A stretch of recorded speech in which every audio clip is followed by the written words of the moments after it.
So I discussed in my last video at the very end a conspiracy theory, a theory of AI. I kind of put AI in the marketplace as as just where it's starting to go. I mean, that's kind of a conspiracy because there's no really evidence, a solid evidence that is going to happen. It is happening, but is it really happening on that kind of scale?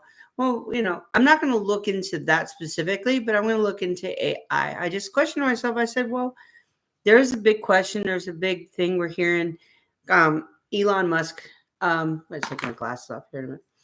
We're hearing things from Elon Musk in the past that he was a little bit, you know, um, he was a little bit scared about AI's the becoming too powerful before we truly understand what it can do and what its ethical things. So the question is going to be, and I think we all know. I'm just going to journey and explore the outer shell first, and that is what is AI. An AI is a computer that learns, and it's going to learn from input. It's going to learn, it's free to explore whatever inputs it's allowed to explore. Okay, and there are parameters. There are parameters set by the government restrictions or with the company or whatever it is that manufactured it. Some might not have parameters, but in such cases, you're starting to get into security systems that will disallow that. So it can only go as far as it can go with the information that it has, the capabilities it has. And AI is just advanced in, you know, it's not alien, it's just advanced technology. Um, so in these artificial intelligence, you can say, well, AI is artificial intelligence, but we need to go because anything can be artificial intelligence. Artificial intelligence could be alien too. I'm going to go specifically in advanced technology. It is a technology that's it's advanced. I say you have the computer systems, and then you have the more advanced computer systems. So what generally is a computer system? It's a function of circuits that tell yay or no, yay or no, yay no, yay no. 1 0 1 0 1 0, and it aligns all this information, and it spits out whatever it is that is it's supposed to do. It tells ping this one, ping that one, don't ping that one, that ping, and then producing colors, so producing images, whatever it might be. It's all based on just you know just these energy coming through electric, whatever. You don't, artificial intelligence and these advanced computer systems, it needs energy. It needs something to make it continue to go, because it takes energy to create these circuits, to create what it's attempting to create. There's no easy. This is really difficult. Like I said, computer science, advanced computer science, and all these things are not easy just to kind of teach and to truly understand it. And I wouldn't even to even start to go there. But so what I'm trying to say essentially is artificial intelligence is exactly what it is. It's artificial. It's not benign. It's not well, I'm going to say benign, but it's not biological. This is not something that's living. It is a machine that it has intelligence. What is this intelligence? This intelligence is not something like it's like, oh my God, it's insane. Like it knows things. No, it computes things that it can make sense of. That is programmed. So these programmers go in and program these networks and stuff, so that this artificial intelligence can start building itself on. So they're programmers basically, and they program it with codes. There's just, like I said, there's no way to make this easy. Just that artificial intelligence is not living. It is a machine. It is, in sense, a circuit. It's a bunch of wires and stuff just put together that create information. It creates output, input, output. I mean, I just want to be specific about this so that when later on in the video, I think it gets to understanding this question is it good or evil? Okay.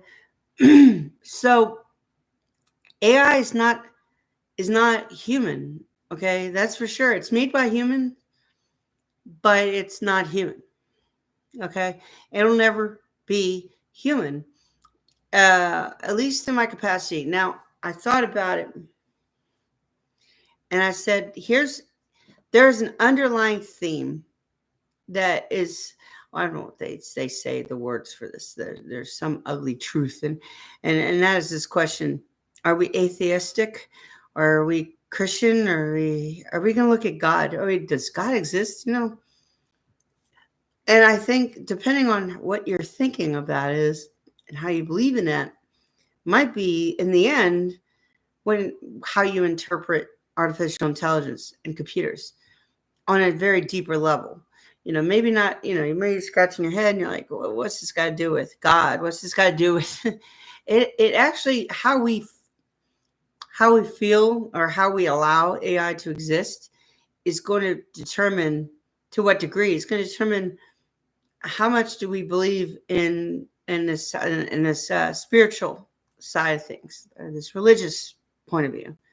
Because I'm going to say this right now: artificial intelligence is never going to be human, no matter how human-like you give it, human qualities you get it. And they talk about how these machines have eyes that are dark, that have no life in them. Well, no duh. They're not actually living. Okay? It could be humans have, like, there's so many social work thought processes to this, like attachment theory, a lot of environmental theories, stuff that when you look at how we think, how we see things, when we see things that look like us, or we see things that respond to us, we start giving it human qualities. You could look at Disney, you could look at the talking dogs, talking rabbits, whatever it might be, the talking duck, Donald Duck. And we think it's cute. We think it's, it's really cool. But I'll be honest with you, if I went outside and a duck were to start talking to me, like Donald Duck, I think I'd be profoundly concerned for my own sanity, concerned for myself. Okay? And so let's replace that. Let's say the talking duck starts talking to me. And it's walking like a duck. It quacked a little bit like a duck, but it's starting to say stuff like, "Hey, Rebecca, you're going the wrong way." So that duck could be in some day and age, in 10, 20 years from now, could be artificial intelligence. So pause on that.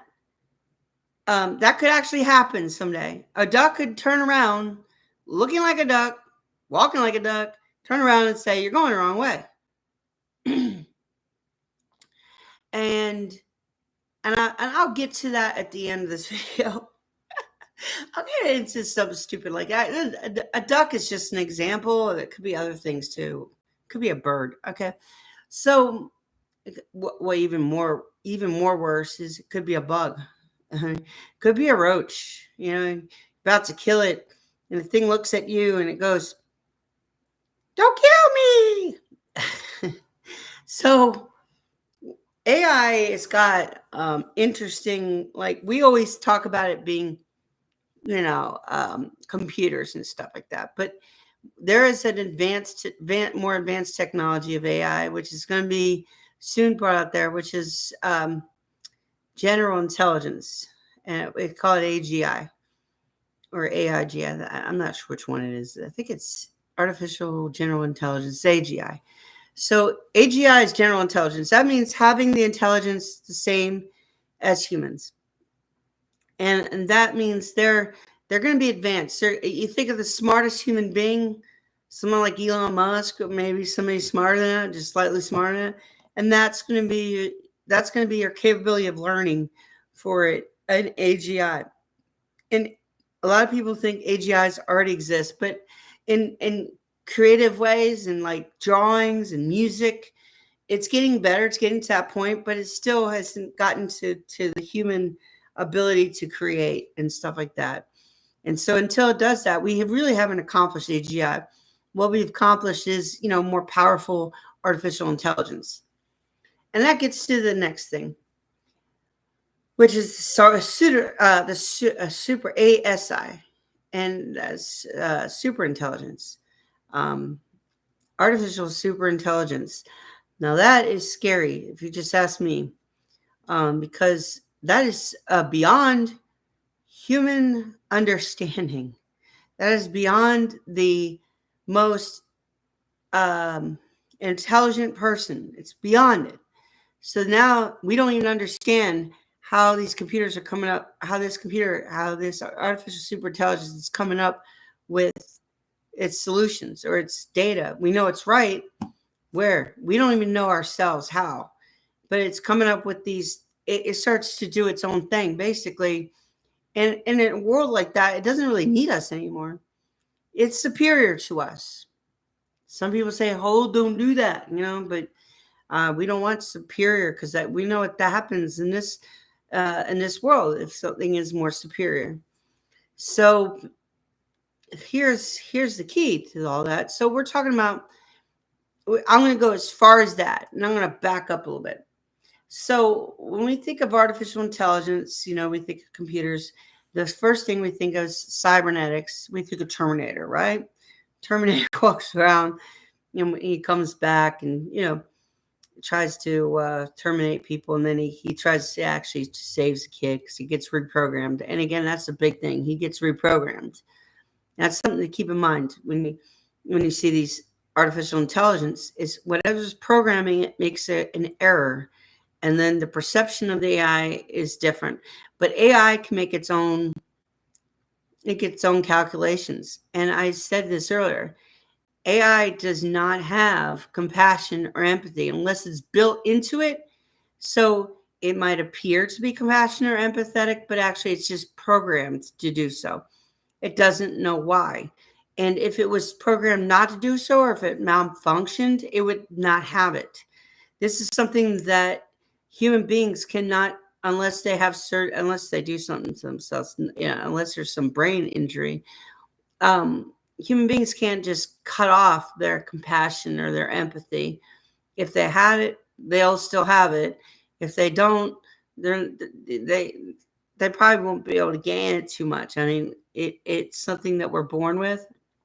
So we can learn how to be. It's just like AI can learn, but real compassion, real empathy, real that general consciousness of our being is something that's built into us, and it's something that we have, where AI does not have it unless it's programmed to have it.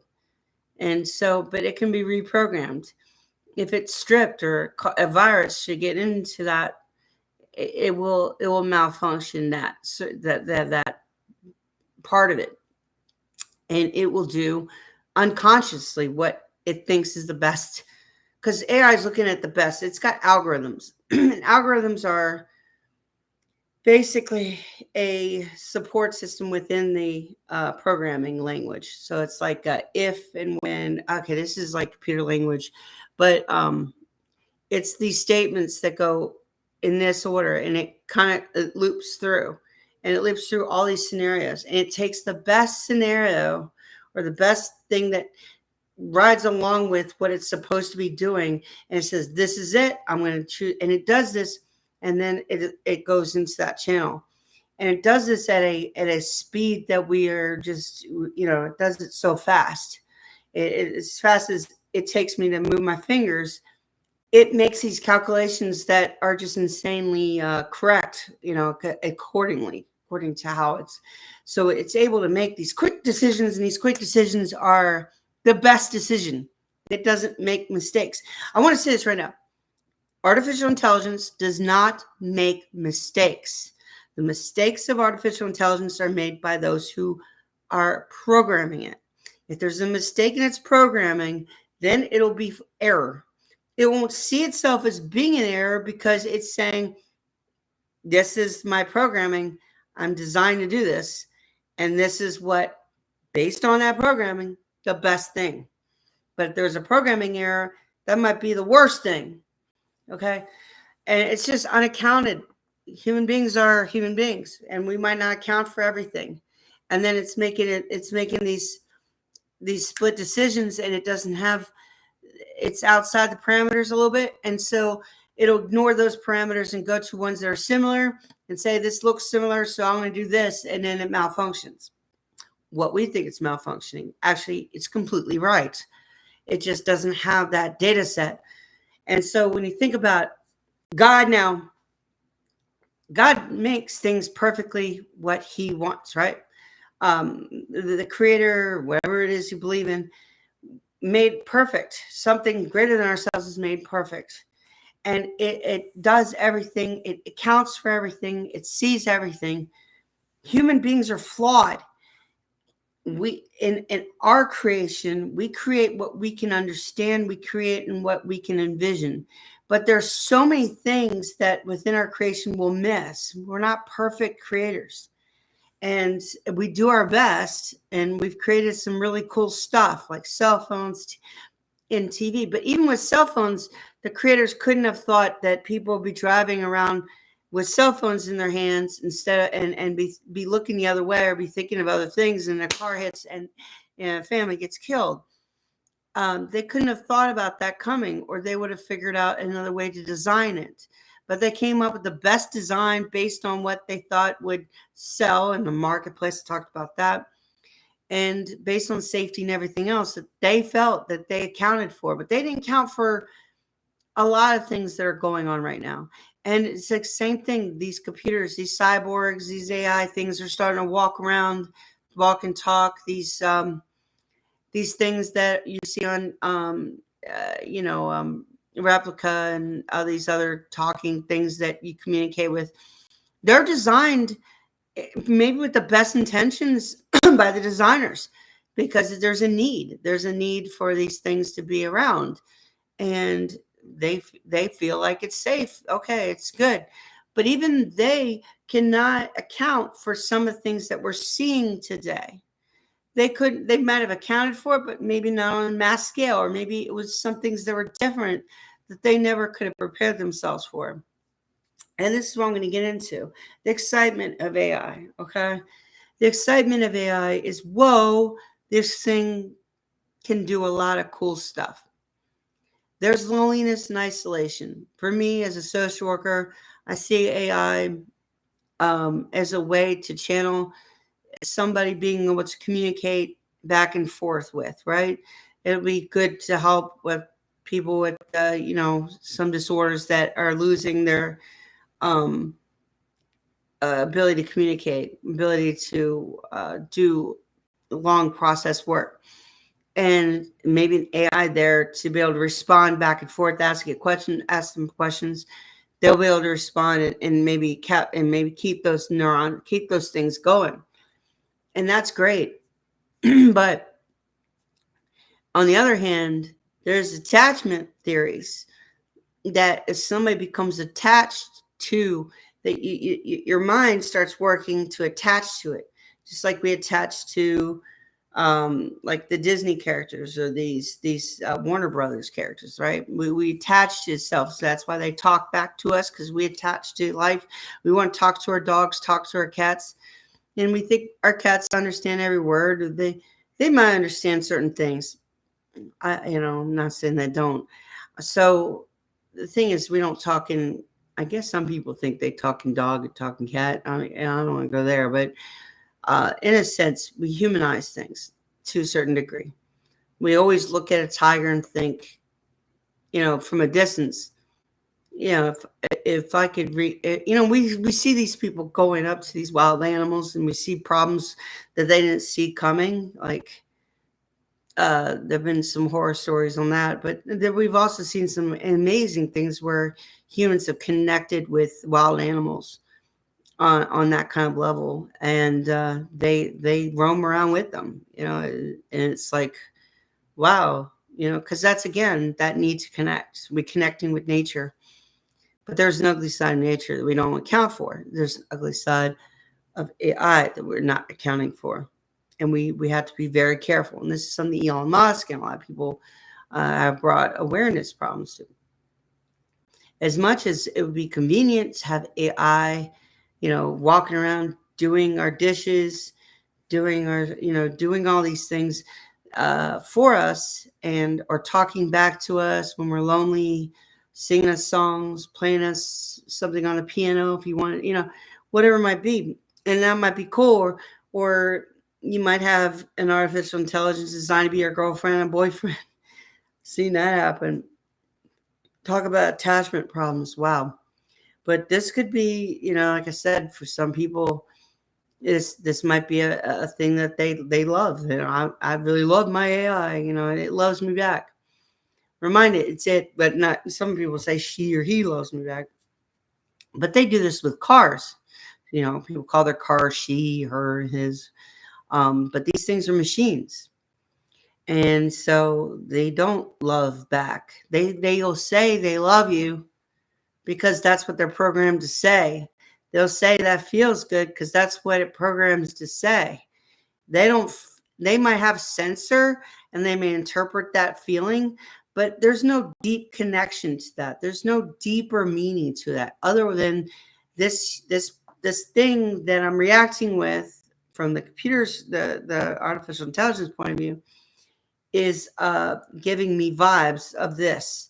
And this is how I'm going to respond based on my, based on my programming. And so it's not real. But, human beings, I keep going back into this because it's like, even though it's in a perfect world, we'd have humans around us to do everything. There are people that are not in that perfect world that don't have human beings around to do things and can't do things themselves. And it requires a nurse, which requires, requires expenses and stuff like that. And not that AI is not going to have expenses too. The issue here is that with AI, there's a type of capital. It's called human capital, and human capital is scarce. I mean, it really is. There's only a certain amount of humans to a human that can be done, and that human being needs sleep, needs food, needs shelter, all that other stuff. Whereas an AI can live with you. It doesn't necessarily need sleep; it needs power. It might need time to compute, but otherwise, it could do things without much breaks and stuff like that. So there are positives to that. The negative part, of course, is that thing is a machine. That thing is might be a little more intelligent in your dishwasher, but not much more. And it's not much more, well, intelligent, more alive than your dishwasher, I guess, but not much more alive than that. It is doing what it's doing based on its function, right? So the dark truth of it all is,